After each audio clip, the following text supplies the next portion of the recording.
A strong magnitude 4.6 earthquake hit 36 kilometers, 23 miles, away from Illapel, region de Coquimbo, Chile, in the early morning of Monday, June 30, 2025 at 5:12 a.m. local time.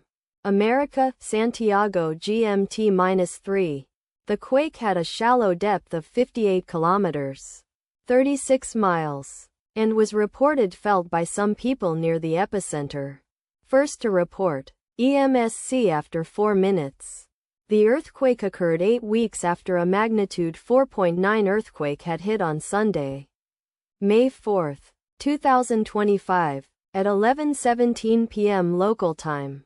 America, Santiago GMT-3, in 31 kilometers, 19 miles, distance to the east. Data source from Volcano Discovery. Did you feel it? Let us pray. May the earthquake that occurred not affect our brothers and sisters there. May the earthquake not happen again.